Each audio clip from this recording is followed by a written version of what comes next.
잠언 21장 23절 말씀입니다. 입과 혀를 지키는 자는 제목으로 하나님 말씀 상고하겠습니다. 입과 혀를 지키는 자는 자기의 영혼을 환난에서 보존하느니라. 잠언서는 지혜에 관한 말씀입니다. 지혜의 근본은 여호와 하나님을 경외하는 것.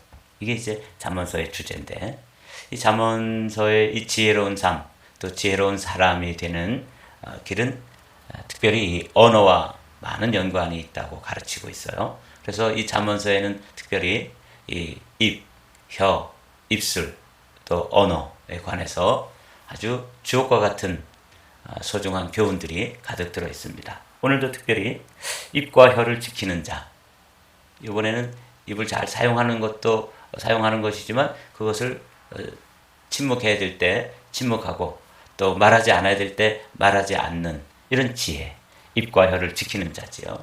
이렇게 잘 자기 자신을 절제하고 언어 생활에 있어서 절제를 잘 하는 사람의 경우에 환난에 어려움 가운데서도 오히려 그 영혼, 그 사람이 지켜지고 보존되어진다. 여기 보존된다 하는 게 이제 지켜지는 거예요. keeps himself from calamity라고 되어 있잖아요. 새 번역이 이렇게 운율이 맞게 잘 번역이 됐어요. 입과 혀를 지킬 수 있는 사람은 지키다 하는 이 말씀으로 역경 속에서도 자기의 목숨을 지킬 수 있다. 그러니까 입과 혀를 잘 절제하고 지켜내는 사람이 환난 또는 역경 속에서도 또 지킬 수 있다. 지킨다는 말이 잘 앞뒤로 운율을 맞춰서 번역이 되어 있습니다. 공동 번역은 의미가 쉽게 다가오도록 또 번역이 되어 있죠. 입술과 혀를 조심해야 곤경에서 목숨을 건진다. 그러니까 이 번역자들마다 조금씩 다르게 의미를 전달하고 있어요. 이게 잠언 21장 23절의 말씀인데, 오늘은 이 입, 또 혀, 이게 다 같은 언어 기관이죠. 이 입에 관해서 한번 말씀을 보도록 하죠. 여러분, 우리 사람은 참 신비롭게 지어져 있습니다. 어제 이 말씀을 찾아가지고 가만히 보면서 우리 사람이 참 신비로운 존재구나, 그렇게 지어진 거죠.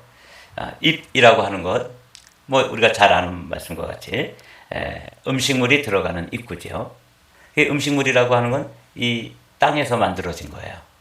뭐 과일이 되었든 곡식이 되었든, 그렇죠. 그래서 이 동양의 학자들은 그것을 뭐라고 부르냐면 지기다, 땅의 기운이라는 거죠. 그래서 우리 사람은 이 땅의 기운을 먹고 살도록 되어 있어요. 그것만 가지고 사는 건 아니지만 그거 중요하죠. 그래서 오늘도 우리가 일하고 노력하고 땀 흘리는 이유는 이 땅에서 만들어진 그런 음식들을 먹고 살기 위해서 열심히 땀을 흘려 일을 하는 거죠. 근데 요 입 바로 밑에 인중이라고 하는 것이 있는데, 신비롭게도 제가 어제 이 자료들을 찾아보면서 사람의 중심이 어디 있는가? 그럼 여러분, 사람 중심은 어디쯤 된다고 생각하세요? 한 배꼽쯤 된다고 생각되지 않아요? 그런데 사람의 중심이 어디에 있냐면 인중에 있다는 거예요. 그래서 참 신기하게 생각되죠. 여기가 인중인데, 이 인중을 중심으로 해서 위에 있는 인중 위에 있는 기관들은 다 구멍이 2개씩 있어요. 눈도 그렇고 귀도 그렇고 코도 그렇고, 그렇죠? 근데 이 인중 아래의 기관들, 입이라든지 또 항문이라든지 또 요도라든지 이런 것들은 다 하나예요. 그래서 요 하나짜리가 3개 밑에, 인중 밑에 3개 있고, 또 2개짜리가 인중 위에 3개가 있어요. 이 코는 흥미롭게도 산소를 이제 들이마시고 또 이산화탄소를 배출하는 그런 기능을 하죠. 그런데 이것을 이제 동양 사상에서는 천기가 들어오는 것이다, 하늘의 기운이 들어오는 것이. 그러니까 이 인중을 중심으로 해가지고 코에서는 천기가 드나드는 것, 그리고 이 입은 땅의 기운이 만들어진 땅의 기운이 들어오고 또 나가는데, 이 입은 그렇게 음식만 먹는 게 아니라 이제 이 입을 통해서 이제 말을 하게 되는데, 이렇게 되어 있어요. 입이라고 하는 거는 복도 들어오지만 화도 들락거리는 문이다, 이렇게 되어 있어요. 그러니까 이 입이라고 하는 것이 아주 신비한 것이에요. 이 입을 통해서 음식물을 먹고 또 이 땅의 기운을 섭취해 가지고 건강을 유지하기도 하지만, 또 한 가지는 이걸 통해서 말을 하는데, 그 말을 이 동양사상에서는 복도 드나들고 화도 드나든다. 이게 입이에요. 참 우리 이 사람이 신비롭게 되어 있죠. 인중을 중심으로 해서 입 그리고 그 위에 코가 있죠. 하나님께서도 사람 아담을 지어 놓으시고 입에다가 생기를 불어넣지 않으시고 천기가 드나드는 곳이 어디냐면 코니까 하늘의 기운, 하나님의 입김, 하나님의 호흡이라고 그러죠. 루아흐라고 그러는데 하나님의 호흡을 코에다 불어넣으셨다고 그러는데 이건 하나님께서 그렇게 사람을 만드시고 디자인하셨기 때문에 하나님의 기운도 천기, 하늘의 기운이잖아요. 그러니까 그걸로 드나들 수밖에 없는 코에다가 생기를 불어넣었다. 이렇게 돼요. 그러니까 동양 사상에서도 이제 이런 성경의 원리를 알고 있는 것이죠. 사람의 중심이 어디냐면 인중, 여기가 중심이래요. 요 위에가 두 개의 구멍이 있어서 눈, 코, 귀가 다 두 개씩, 그리고 요 아래는 하나씩 이렇게 되어 있다. 참 재밌게 한번 살펴봤습니다. 오늘은 그 기관 중에서도 입은 음식물을 먹는 기관이기도 하지만 이걸 통해서 말을 하도록 하나님께서 말씀하셨는데 이 언어의 기능 중에서는 죽이는 기능이 있고 살리는 기능이 있다. 이걸 이제 우리가 잘 아는 말씀이죠. 그래서 이 잠언서에 이 언어와 관계된 많은 교훈들이 들어있는데 몇 가지를 좀 살펴보도록 하겠습니다.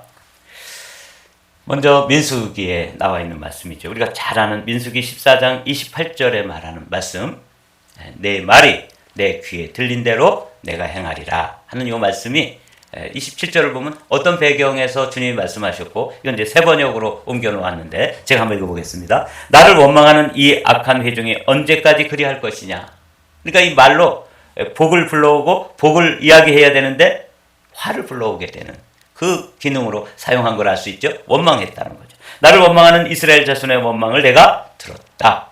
28절 말씀 세 번역으로 제가 읽어보겠습니다. 너는 그들에게 이렇게 말하여라. 나 주의 말이다. 내가 나의 삶을 두고 맹세한다. 다 같이 너희가 나의 귀에 들리도록 말한 그대로 내가 반드시 너희에게 하겠다. 참 이건 두려운 말씀이에요. 이 입으로 복도 드나들지만 화도 드나든다 하는 걸 오늘 아침에는 기억하시면서 우리 부부도 서로 보지 않는 곳에서 뒤에서 궁시렁궁시렁 거리는데 그 뒤에서 하는 말이 축복의 말, 긍정의 말, 또 상대방을 세워주는 말, 이런 말을 하면 얼마나 좋겠어요. 그런데 상대방이 듣지는 못하지만 뒤에서 뭐 좀 허는 말, 또 좀 불편스러운 말, 여기 원망, 이런 말 하면은 상대방은 못 들었어요. 제가 하는 말을 제 아내가 못 듣잖아요. 그런데 놀랍게도 그 말씀을 누가? 하나님이 들으신단 말이죠. 여러분 오늘 이 아침에 하나님께서 이렇게 인중을 중심으로 해서 위에는 코, 하늘의 기운이 드나들도록 만들어 놓으시고 아래로는 입, 음식물도 먹지만 말이라고 하는, 언어라고 하는 기능을 할 수 있도록 해줬는데 이 언어의 기능이 화도 있고 복도 있다 하는 것을 여러분들이 기억하시면서 오늘 잠언서에 이 말씀이 반복되어지는 걸 볼 수 있게 됩니다. 말이 많으면 허물을 면하기 어려우나 그 입술을 제어하는 자는 지혜가 있느니라. 그러니까 말이 이 지혜와 연관되어 있는 걸 알 수 있죠. 의인의 혀는 수는 같거니와 악인의 마음은 가치가 적으니라. 의인의 입술은 여러 사람을 교육하나 미련한 자는 지식이 없어 죽느니라. 그렇습니다. 이 말이 화도 불러오고 복도 드나든다 하는 이 말씀을 오늘 아침에는 기억하면서 신비롭다. 근데 이 언어의 기능이라고 하는 건 그냥 소리의 기능 정도가 아니라 그 소리를 통해서 의미가 전달되고 그 의미 속에 담겨있는 말이 부정적이고 저주하는 말이고 이게 그렇게 되면 화를 불러오기 때문에 화가 드나드는 거예요. 악담을 하게 되면 그 악담이 하나님께 들리고 그 하나님 귀에 들린 대로 우리의 삶에 열매를 맺고 이루어지니까 이게 얼마나 두려운 일입니까? 반면에 긍정의 언어, 축복의 언어, 누군가를 세워주고 또 그를 축복해주는 이런 말을 하게 되면 그 사람이 못 들었을지라도 그 언어가 하나님 귀에 들리고 하나님께서 내 귀에 들린 대로 내가 행하리라 하시는 말씀대로 우리의 삶에 복이 드나들게 되는 것이죠. 화가 드나들게 사용하는 사람도 있고 복이 드나들도록 사용하는 사람이 있구나. 이 지혜자가 그렇게 말씀해 주시는 거죠. 잠언 13장 3절의 말씀도 동일한 말씀이에요. 우리 짧은 구절이니까 함께 읽어보시죠. 입을 지키는 자는 그 생명을 보존하나 입술을 크게 벌리는 자에게는 멸망이 오느니라. 그러니까 이게 화가 드나들도록 하니까 멸망이 따라오는 거예요. 반면에 그 입을 잘 사용하고 잘 지켜오고 절제 있게 언어 생활을 하면 생명을 보존하기도 한다. 오늘 본문 말씀이 이런 말씀이죠. 잠언 13장의 3절도 동일한 가르침을 주고 있습니다. 15장에 있는 말씀도 한번 읽어보겠습니다. 유순한 대답은 분노를 쉬게 하여도 과격한 말은 노를 격동하느니라. 지혜 있는 자의 혀는 지식을 선히 베풀고 미련한 자의 입은 미련한 것을 쏟느니라. 이렇게 되는 거죠. 그러니까 화와 복 중에서 복되게 사용하면 지식이 막 그 입술을 통해서 베풀어지지만 화가 드나들게 되면 이 재앙이죠. 그럼 미련한 것이 막 쏟아져 나오면서 그 인생을 그렇게 되는 것이죠. 온순한 혀는 곧 생명나무이지만 패역한 혀는 마음을 상하게 하느니라. 오늘 아침에 잠언 15장 1, 2절 그리고 4절에 있는 말씀도 우리에게 참 가슴에 다가오는 말이에요. 잠언 12장에도 이런 말씀이 있어요. 칼로 찌름같이 함부로 말하는 자가 있거니와 지혜로운 자의 혀는 양약과 같으니라. 여기 칼로 찌르는, 재앙을 불러오고 화를 불러오고 화가 드나들게 하는 그런 입이죠. 그래서 그 사람 이야기를 들으면 뭐 그냥 마음에 상처가 되는 거예요. 우리 자녀들에게도 우리가 말을 할 때 이렇게 칼로 찌르는 것처럼 그냥 말을 한 자락 하더라도 그냥 후벼 파고 또 상처기를 내고 이렇게 할 수 있죠. 예. 여기 참 새치 혀가 이렇게 중요하다고 지혜자는 말씀해 주시는 거죠. 그러나 어떤 말들은 양약과 같다는 거예요. 보약과 같은 것이죠. 그래서 그 한마디 말에 사람이 살기도 하고 죽기도 하고 그렇게 되는 것이죠. 진실한 입술은 영원히 보존되거니와 거짓 혀는 잠시 동안만 있을 뿐이니라. 우리가 잘 아는 잠언 18장에 있는 말씀도 함께 읽어보실까요? 죽고 사는 것이 혀의 권세에 달렸나니 혀를 쓰기 좋아하는 자는 그 열매를 먹으리라. 어떤 젊은이가 이탈리아에서 태어났는데 2차 세계대전 이후에 그 부잣집 아들로 태어났는데 너무 이 가게가 기울고 이제 집안이 어려워져서 프랑스 파리로 이사를 와서 사는데 아주 어렵게 살았답니다. 그래서 이제 어느 날 비가 막 주룩주룩 오는데 이 청년은 옷에 관심이 많아서 비가 막 와서 비를 피했는데 마침 그 의상실 앞에서 이제 비를 피하고 있으니까 옷에 관심이 많은 청년이니까 그 의상실을 이렇게 들여다보고 있었다는 거죠. 그런데 그 의상실에서 나오던 귀 부인이 이 젊은이를 보고 깜짝 놀라면서 아니 어디서 그렇게 멋있는 옷을 맞춰 입으셨나요? 이렇게 물어보더라는 거예요. 근데 이 청년은 너무 가난해가지고 옷을 어디서 맞춰 입기는 고사하고 사 입을 돈도 없어가지고 짜투리 천을 가지고 잘라가지고 옷을 이렇게 만들어서 입고 서 있는데 아주 그 귀부인이 나오면서 그 옷을 어느 디자이너가 그렇게 멋지게 만들었냐고 이렇게 감탄을 하면서 칭찬을 해주고 갔어요. 뭐라 그랬냐면 당신은 옷을 만드는 아주 특별한 재주가 있는 것 같습니다. 이 한마디를 해주고 간 거예요. 이 가난한 청년 때거리도 없이 그저 비를 피해가지고 의상실 앞에서 멋진 옷을 바라보면서 부러워서 이렇게 부러움의 눈으로 바라보고 있는 청년에게 휙 지나가는 말로 당신은 옷을 만드는 아주 특별한 재주가 있는 사람 같습니다. 그리고 이제 지나간 거예요. 아니 나는 이거 짜투리 옷을 그냥 이렇게 잘라가지고 이렇게 겨우 진짜 부끄러운 부분만 가리고 이렇게 있는 이 사람을 향해서 당신 재주가 있다. 그 말에 이 청년이 소망을 가지고 꿈을 가지게 됐습니다. 그 사람이 누구냐면 피에르 까르땡이래요.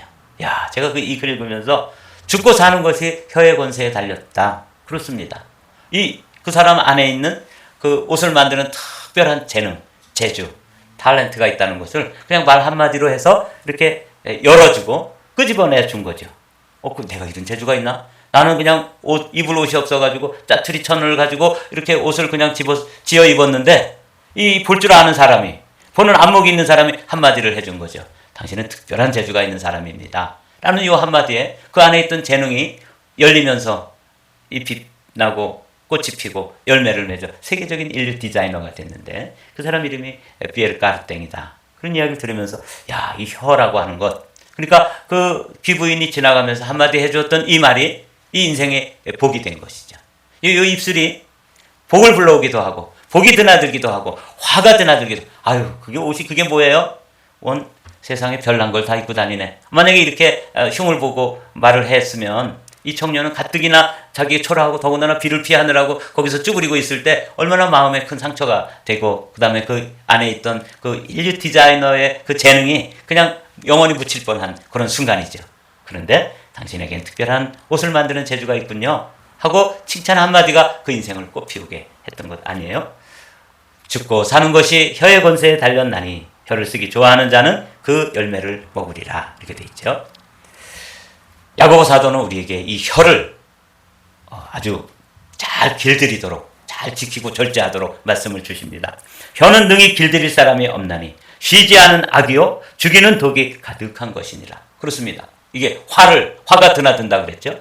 독이 나오고 쉬지 않은 악이 나올 수도 있다고. 이거 잘 길들이고 절제해야 된다. 그래서 여러분 이 잠언의 지혜자뿐만 아니라 사도 야고보도 우리에게 이렇게 가르쳐주고 있어요. 시편 기자도 동일하게 말씀하고 있습니다. 우리 이 말씀을 읽고 오늘 말씀을 마치려고 해요. 우리 함께 읽어보실까요? 여호와여 내 입 앞에 파수꾼을 세우시고 내 입술을 지키소서. 네. 그래서 이 입은 복이 드나들기도 하지만 재앙, 저주, 화가 드나들기도 하는데 우리의 입술이 좀 사람들에게 생명나무처럼 살려주고 세워주고 또 복이 되는 그런 입술로 사용되어지도록 오늘 아침에는 어제까지 여러분들의 언어 생활을 한번 점검하면서 하나님 이렇게 소중한 입술을 죽이기도 하고 살리기도 할 수 있는데 저의 입술에 파수꾼을 두셔서 살리는 일에 복이 드나들도록 우리의 혀와 입술을 지켜주시옵소서. 이렇게 기도하는 복된 아침 되기를 주님의 이름으로 축복합니다.